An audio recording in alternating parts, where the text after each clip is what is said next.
सभी साथियों को नमस्कार भाई। आप सभी का स्वागत है आपके अपने YouTube channel HSSC think tank पर। तो साथियों, आप सभी को पता है कि जो है हिस्ट्री कर रहे हैं हम नेशनल जीके के अंदर। ठीक है, हिस्ट्री के अंदर हम 5 से 6 क्लास अपलोड कर चुके हैं। ठीक है, इससे पहले वाली क्लास में हमने सभी धर्मों के बारे में पढ़ा था। अगर वीडियो अच्छी लगती है तो वीडियो को लाइक किया करो भाई, कमेंट किया करो, जो भी आपको कमी लगती है उस कमी के बारे में बताया करो। ठीक है, और ज्यादा से ज्यादा अपने साथियों के पास शेयर किया करो जो भी कॉम्पिटिटिव एग्जाम की तैयारी कर रहा है जिसमें नेशनल जीके पूछी जा रही है। ठीक है, और चैनल को ज्यादा से ज्यादा सपोर्ट करो भाई। सपोर्ट करना आपका हक बनता है क्योंकि मैं कंटेंट आपको दे रहा हूँ, अच्छा प्रोवाइड करवा रहा हूँ। एग्जाम रिलेटेड जो भी डाटा आपको अच्छे तरीके से करवाया जाएगा। तो भाई आज की वीडियो में हम जो यूनानी जो साम्राज्य है, जो यूनानी जो आक्रमण भारत पर हुए उनके बारे में पढ़ेंगे भाई। ठीक है, तो क्लास को स्टार्ट करते हैं। जो भारत पर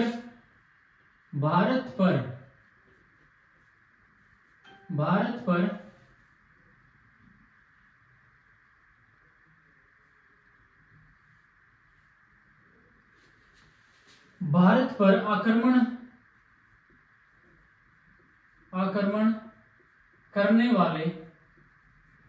वाले विदेशियों का क्रम कुछ इस प्रकार है भाई। पहले हिंद यूनानी, फिर भाई आपके जो है शक। ठीक है, फिर तीसरे जो पल्लव भाई, जो पल्लव वंश जो आक्रमण किया था। ठीक है, फिर 4 पे आपका कुषाण वंश। ठीक है, ये यूनानी जो आक्रांता थे उनका क्रम था भाई। ठीक है, भारत पर सबसे पहला आक्रमण,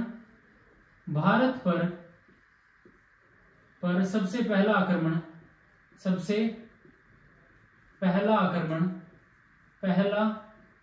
आक्रमण किसने किया भाई?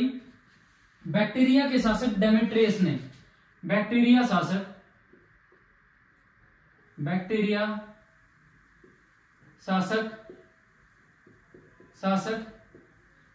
डेमेट्रियस ने कब किया? 190 ईसा पूर्व में जो है भारत पर पहला आक्रमण होता है। बैक्टीरिया शासक डेमेट्रियस आक्रमण करते हैं। इसने जो है राजधानी जो शाकल को बनाया भाई। इसकी जो राजधानी थी, राजधानी इसने शाकल को बनाया, शाकल को। ठीक है, सबसे विख्यात जो शासक था भाई हिंद यूनानी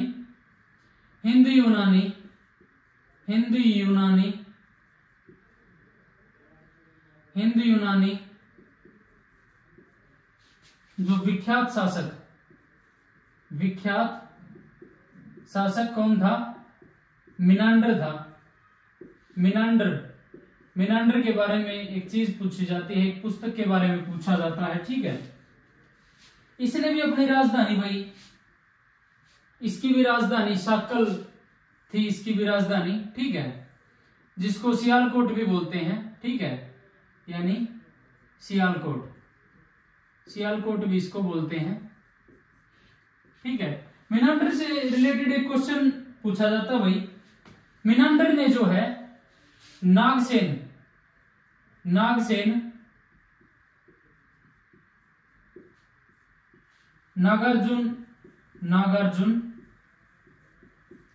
नागार्जुन से इसने बौद्ध धर्म की शिक्षा ली हुई। बौद्ध धर्म की शिक्षा ली। ठीक है, मिनांडर एक पुस्तक है मिलिंद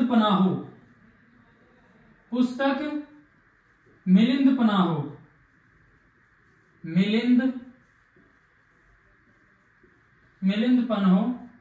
ठीक है, ये किसकी पुस्तक है भाई? इस पुस्तक में मिनांडर के तो प्रश्न हैं। मिनांडर ने जो प्रश्न किए,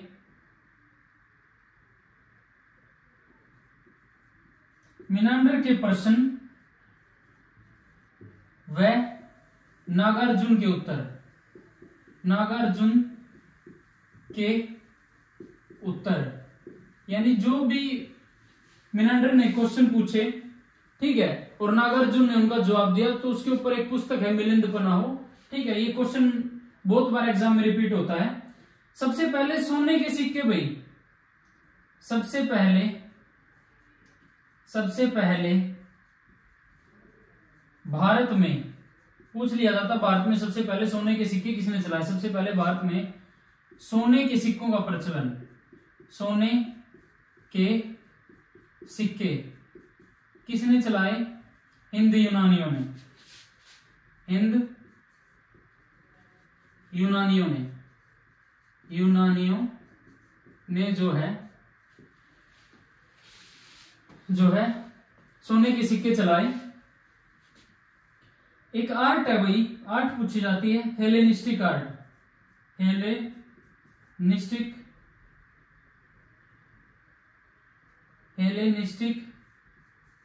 आर्ट, हेलेनिस्टिक आर्ट भाई, ठीक है, हिंद यूनानियों द्वारा चलाई जाती है, हिंद यूनानियों द्वारा चलाई जाती है, चलाई गई, ठीक है। और इसका जो है भारत में इसका जो एग्जाम्पल है, ठीक है, सबसे प्राचीन आर्ट थी वही हिंद यूनानियों द्वारा, ठीक है। और इसका उदाहरण भारत में इसका उदाहरण गांधार कला हुई, गांधार कला इसका सर्वोत्तम उदाहरण है, ठीक है। पर्दे का प्रचलन भी हिंदू यूनानियों ने किया भाई, हिंदू यूनानियों ने ही भारत में पर्दे का प्रचलन किया, पर्दे का प्रचलन, ठीक है। ये हमने पढ़ा हिंदू यूनानियों के बारे में। इसके बाद हम शकों के बारे में पढ़ेंगे, ठीक है। तो इसको अच्छे तरीके से नोट डाउन करो, नोट्स बनाओ अच्छे से भाई, ठीक है। जो भी ये डाटा करवाया जा रहा है आपको एग्जाम रिलेटेड है सारा, ठीक है। इसमें कोई बकवासबाजी नहीं है भाई, बेफालतू मैं आपको करवाने लग रहा हूं, क्योंकि मैं आपको वही डाटा प्रोवाइड करवा रहा हूं जहां से एग्जामिनर क्वेश्चन बनाता है, ठीक है। तो अच्छे से इसका स्क्रीनशॉट लो, ठीक है। फिर बढ़ते हैं आगे।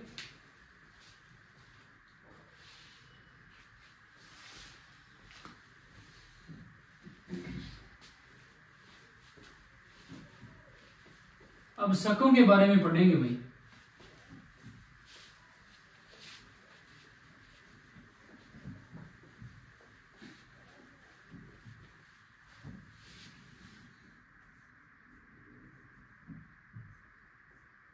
ठीक है, यूनानियों के बाद आपको पता भाई शक आए थे, ठीक है। शकों की 5 शाखाएं थी भाई, अलग अलग शाखाएं भारत और अफगानिस्तान भागों में थी, ठीक है। शक मूलतः मध्य एशिया के निवासी थे, मूलतः मध्य एशिया के निवासी थे, ठीक है। ये भारत में चरागाह की खोज में आए थे भाई, चरागाह की खोज में आए थे, खोज में, ठीक है। प्रथम शक राजा मऊ था भाई, प्रथम शक राजा मऊ था, ठीक है, ठीक है। 58 ईसा पूर्व में भाई, 58 ईसा पूर्व में स्थानीय राजा था कोई, स्थानीय राजा ने शकों को बाहर खदेड़ दिया, शकों को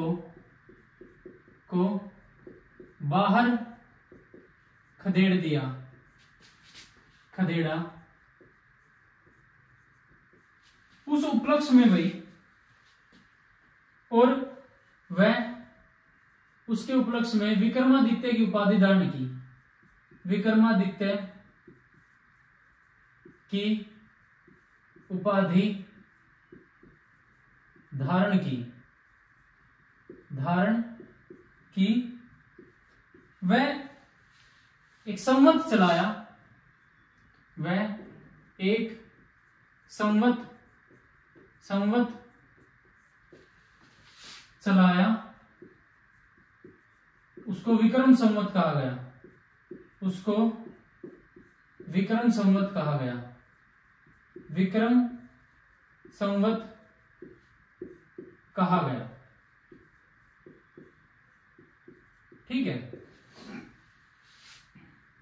उसी समय से वही विक्रमादित्य की उपाधि जो है फेमस होगी और इनकी संख्या वही 14 तक पहुंच गई। विक्रमादित्य 14 तक पहुंच गई।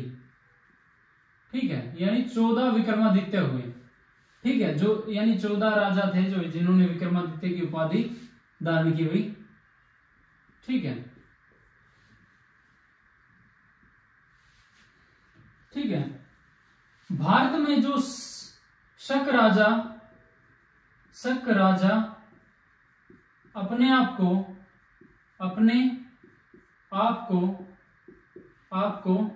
क्षत्रप कहते थे। क्षत्रप कहते थे।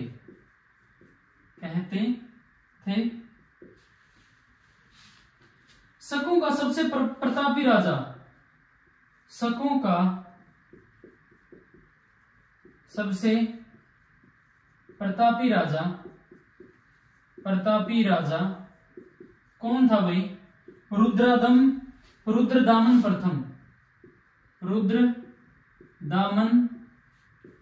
प्रथम।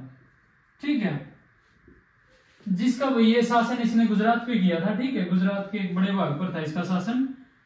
इसने भाई सुदर्शन झील का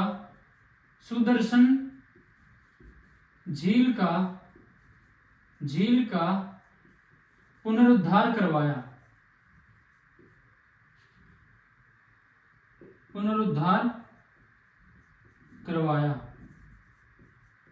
ठीक है, यह संस्कृत का बहुत बड़ा प्रेमी था भाई। संस्कृत प्रेमी था।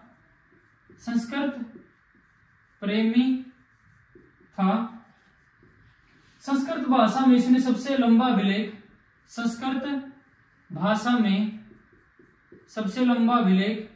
सबसे लंबा अभिलेख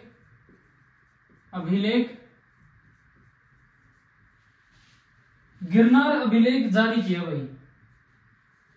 गिरनार अभिलेख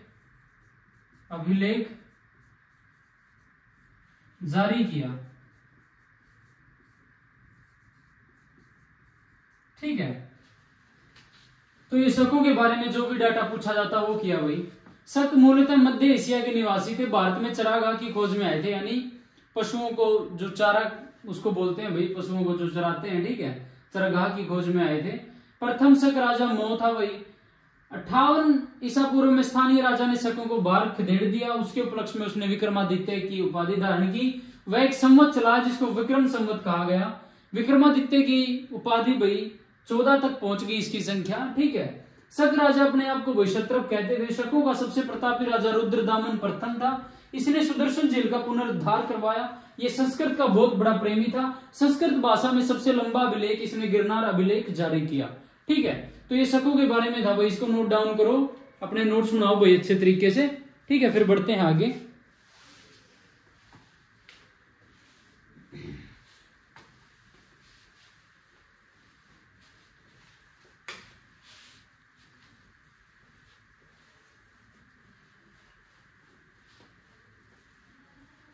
अब बढ़ते हैं भाई।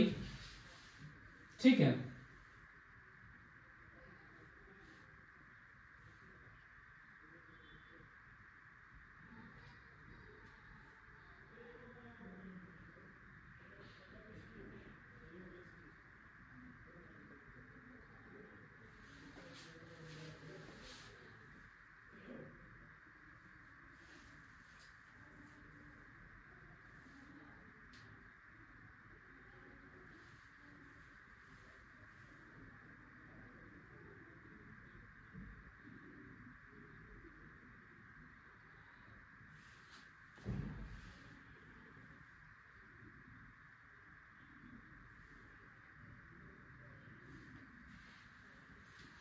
अब सिकंदर के बारे में पढ़ेंगे भाई। सिकंदर से आप भली बातचीत परिचित होंगे। सिकंदर, ठीक है, सिकंदर के बारे में पढ़ेंगे जो एग्जाम में। इसका जन्म जो है 356 ईसा पूर्व, 356 ईसा पूर्व इसका जन्म होता है, ठीक है। पिता का नाम फिलिप इसके पिता का नाम, जो एक यानी मकदूनिया का शासक था भाई, ठीक है, मकदूनिया का राजा था, मकदूनिया का राजा, दुनिया का राजा था भाई, ठीक है। सिकंदर का गुरु भाई अरस्तु, गुरु का नाम अरस्तु, ठीक है। अरस्तु का गुरु प्लेटो, अरस्तु का गुरु प्लेटो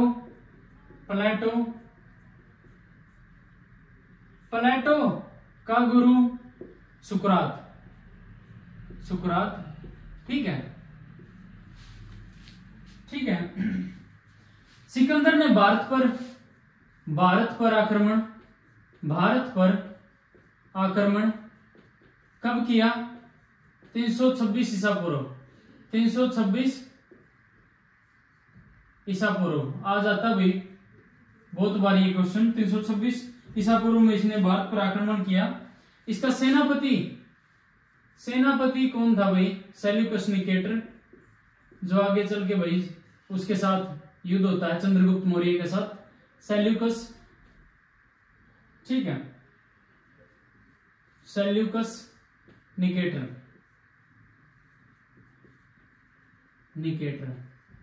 ठीक है। सिकंदर का युद्ध भाई, सिकंदर का युद्ध किससे हुआ? पंजाब के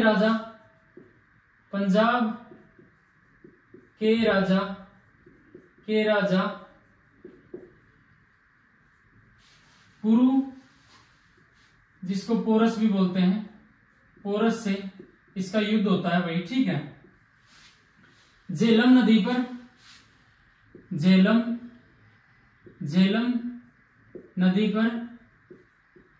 पर इस झेलम को आपको पता है भाई विस्तता नदी भी बोलते हैं।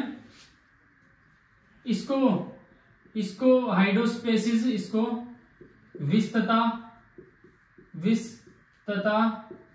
या हाइडेस्पेसिस, हाइडेस्पेस का युद्ध भी कहते हैं,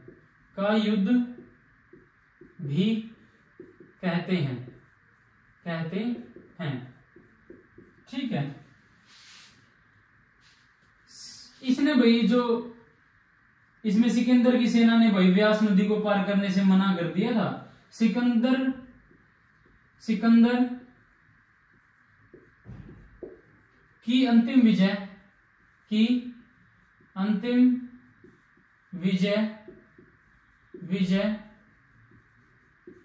पाटल थी, ठीक है। 325 ईसा पूर्व में भारत से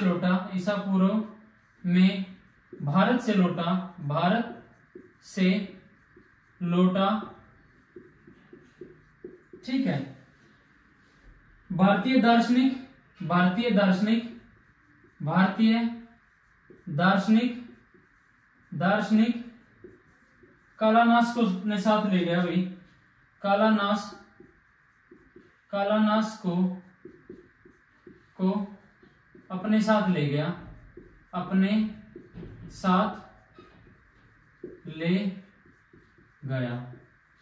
ठीक है। मृत्यु कब होती है भाई? मृत्यु 323 ईसा पूर्व में, 323 ईसा पूर्व में, ठीक है। 356 में इसका जन्म होता है, 323 में यानी 33 वर्ष की आयु में इसकी मृत्यु हो जाती है। इसके जल सेनापति का नाम, जल सेनापति कौन था इसका? नियार्कस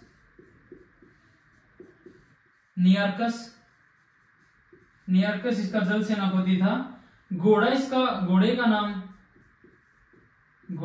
का नाम क्या था इसका? बुकाफेला इसके घोड़े का नाम था। सिकंदर ने इसके नाम पर भाई झेलम नदी पर एक जो है नगर भी बसाया था। तो पढ़ते हैं भाई सिकंदर के बारे में। जन्म होता है 356 ईसा पूर्व में। पिता का नाम फिलिप जो मकदूनिया का शासक था। गुरु का नाम इसका था अरस्तु के गुरु का नाम प्लेटो के गुरु का नाम सुकरात। भारत पर इसने आक्रमण 326 ईसा पूर्व में किया। सेल्यूकस निकेटर इसका सेनापति था भाई। सिकंदर का युद्ध पंजाब के राजा पोरस के साथ होता है भाई पुरु, ठीक है, झेलम नदी पर होता है। इसको विस्तता या हाइडेस्पीज का युद्ध भी कहते हैं। सिकंदर की अंतिम विजय पाटल थी भाई, ठीक है। 325 में ईसा पूर्व में भारत से लौट गया। भारतीय दार्शनिक कालानाश को अपने साथ ले गया। मृत्यु इसकी 323 ईसा पूर्व में होती है। इसके जल सेनापति का नाम नियार्कस था भाई। घोड़े का नाम इसका बुकाफेला था, ठीक है। तो ये सिकंदर के बारे में जो भी एग्जाम में पूछा जाता है उसको अच्छे तरीके से किया भाई कवर। अब बढ़ते हैं आगे।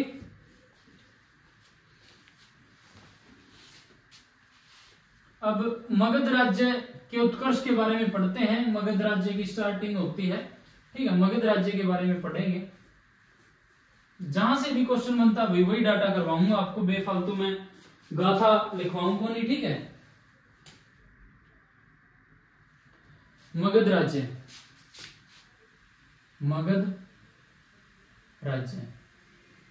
इसका संस्थापक, इस प्राचीन वंश का संस्थापक भी मगध के सबसे प्राचीन, मगध के सबसे प्राचीन वंश का संस्थापक बृहद्रथ था, ठीक है। इसकी राजधानी भाई राजगृह,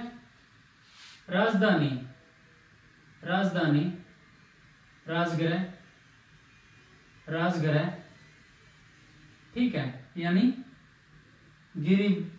गिरिब्रज भी इसका नाम था, ठीक है। राजगृह को गिरिब्रज भी बोलते थे। बृहद्रथ के पुत्र का नाम, इसका पुत्र जरासंध इसका पुत्र था भाई, ठीक है। फिर मगध पर बरी हर्यक वंश आता है, हर्यक वंश, ठीक है। संस्थापक बिंबिसार,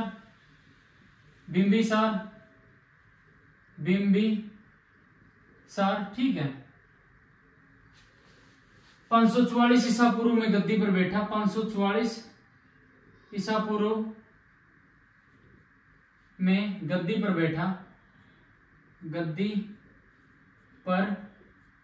बैठा, ठीक है। इसको श्रेणिक के नाम से भी जाना जाता है भाई। श्रेणिक इसका श्रेणिक के नाम से भी जाना जाता है। यह बौद्ध धर्म को मानता था भाई, बौद्ध धर्म का अनुयायी था। ये मैं पहले आपको लिखवा चुका हूं जब बौद्ध धर्म के बारे में मैंने आपको पढ़ाया था, जो भी इसके अनुयायी शासक थे, ठीक है। यह प्रथम राजा था जिसने प्रशासनिक व्यवस्था पर बल दिया। प्रथम राजा जिसने प्रशासनिक व्यवस्था पर बल दिया, जिसने प्रशासनिक व्यवस्था पर बल दिया, ठीक है। इसने भाई ब्रह्मदत्त को हराकर अंगराज्य को अपने में मिला लिया, ठीक है। राजगृह का निर्माण कर उससे भाई अपनी राजधानी बनाया, ठीक है, ठीक है। बिंबिसार ने भाई राजवेद जीवक को, इसने राजवेद जीवक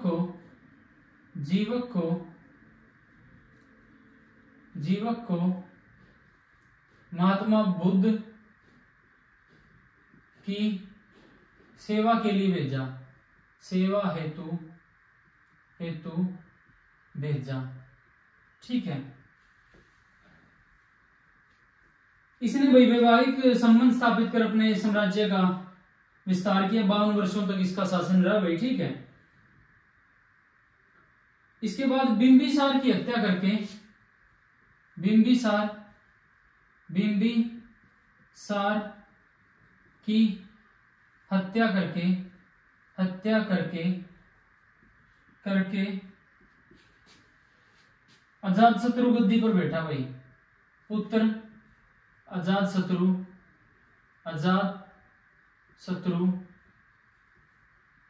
492 ईसा पूर्व में मगध की गद्दी पर बैठा, मगध की गद्दी पर बैठा। ठीक है, इसका उपनाम कुणिक था भाई, उपनाम कुणिक। ठीक है, इसका उपनाम कुणिक। ठीक है, प्रारंभ में ये जैन धर्म का अनुयायी था, बाद में भी बौद्ध धर्म को मानने लगा। 32 वर्षों तक इसने मगध पर शासन किया। ठीक है, 461 ईसा पूर्व में, 461 ईसा पूर्व में उदयन अपने पिता की हत्या करके, अपने पिता की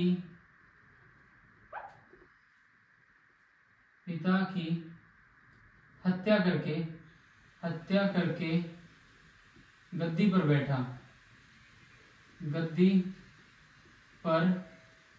बैठा। ठीक है, इसको पितृभक्त, जैन ग्रंथों में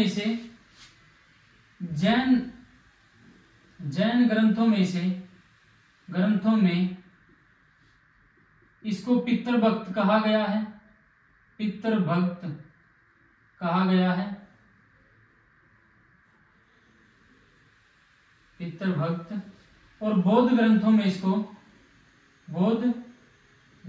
इसको पितृहंता, यानी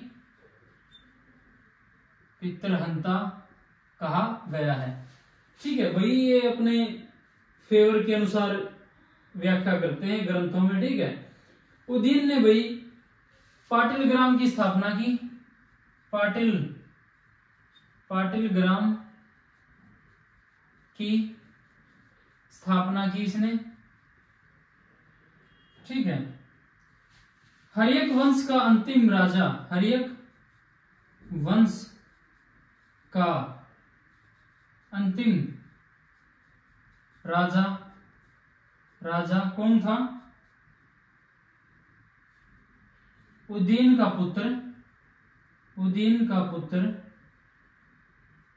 पुत्र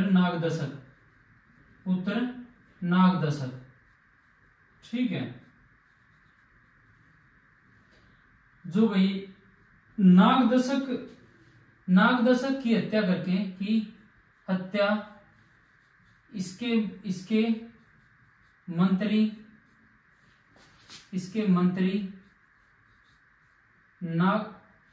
शिशुनाग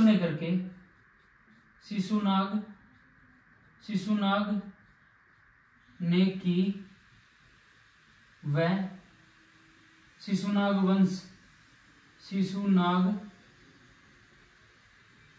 वंश की स्थापना की।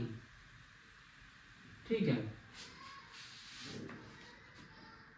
शिशुनाग ने भी अपनी जो राजधानी पाटलिपुत्र से बदलकर, ठीक है, तो इसको नोट डाउन करो भाई, फिर आगे बढ़ते हैं।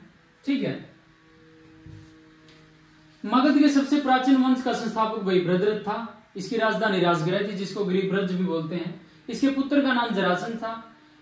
ठीक है, हर्यक वंश का संस्थापक कौन था? बिंबिसार, जिसको श्रेणिक के नाम से भी जानते हैं उपनाम। 544 ईसा पूर्व में यह गद्दी पर बैठा, बौद्ध धर्म का अनुयायी था। प्रथम राजा जिसने प्रशासनिक व्यवस्था पर बल दिया भाई वो बिंबिसार था। इसने राजवैद्य जीवक को बुद्ध की सेवा हेतु भेजा भाई, ठीक है।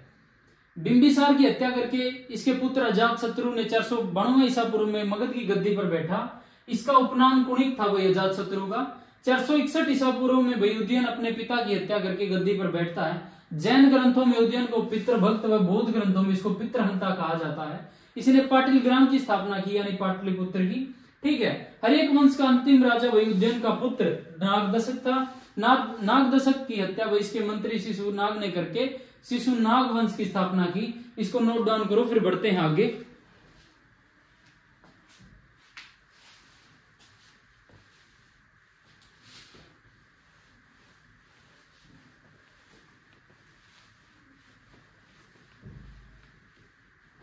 शिशुनाग ने भाई अपनी जो राजधानी है वो पाटलिपुत्र से वैशाली की। शिशुनाग ने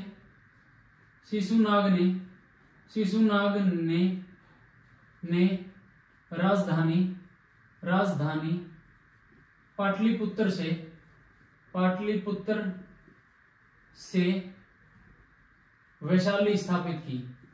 वैशाली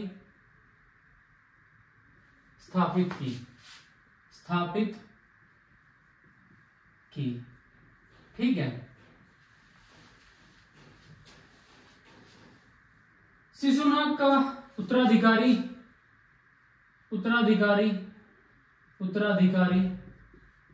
कालाशोक था। यह भाई पुनः अपनी राजधानी पाटलिपुत्र ले गया, ठीक है। शिशुनाग वंश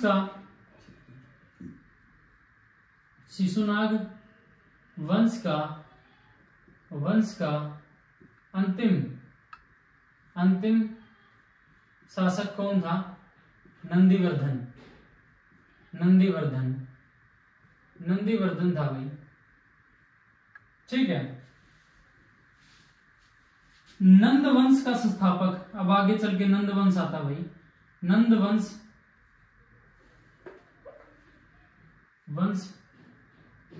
का संस्थापक कौन था? महापद्मानंद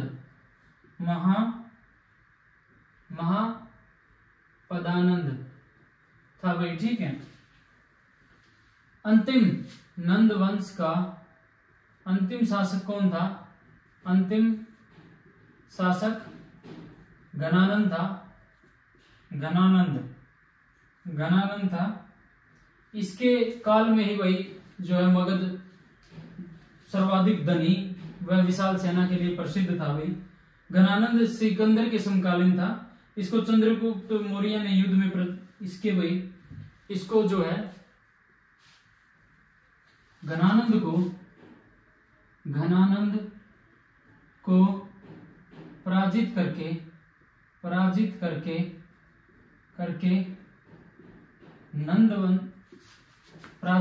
मगध पर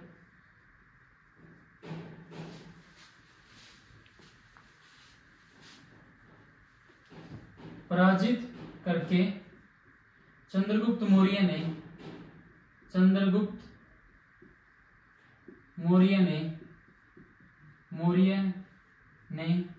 मौर्य वंश की रखी हुई, मौर्य वंश की स्थापना की, ठीक है। तो शिशुनाग आपको पता है भाई, शिशुनाग ने अपनी राजधानी पाटलिपुत्र से वैशाली स्थापित की हुई, ठीक है।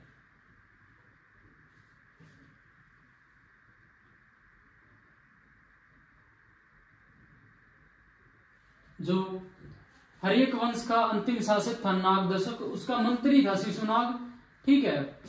इसने उसकी हत्या करके जो है मगध पर वही शिशुनाग वंश की स्थापना की और इसने राजधानी पाटलिपुत्र से वैशाली स्थापित की हुई। इसका उत्तराधिकारी कालाशोक था। शिशुनाग वंश का अंतिम शासक नंदीवर्धन था। नंद वंश का संस्थापक महापदानंद था भाई, ठीक है। नंद वंश का अंतिम शासक घनानंद था। घनानंद के समय में ही मगध सर्वाधिक धनी और विशाल सेना वाला राज्य था। घनानंद को पराजित करके चंद्रगुप्त मौर्य ने भाई मौर्य वंश की नींव की स्थापना कर दी। ठीक है, इसके बाद हम नेक्स्ट वीडियो में भाई मौर्य वंश के बारे में पढ़ेंगे। मौर्य वंश से रिलेटेड जो भी एग्जाम में क्वेश्चन बनता है भाई अच्छे तरीके से उसको कवर करेंगे। आपको करना क्या है, ज्यादा से ज्यादा वीडियो को शेयर करना है, लाइक करना भाई। जो भी साथी वीडियो को देखता है लाइक जरूर किया करो भाई। ठीक है, अपने साथियों के पास शेयर करा करो। आपसे हम्बल रिक्वेस्ट है भाई, अपने भाई को सपोर्ट करो। ठीक है, आपको अच्छे से कंटेंट दूंगा मैं। और चैनल को ज्यादा से ज्यादा सब्सक्राइब करो। हाँ, कमेंट भी किया करो भाई, अगर आपको कुछ कमी लगती है ठीक है तो उसको सुधारेंगे भाई। कमेंट जरूर किया करो, फीडबैक दिया करो। ठीक है, तो आज की वीडियो में इतना ही, भी मिलते हैं नेक्स्ट वीडियो में। तब तक के लिए सभी साथियों को जय श्री राम।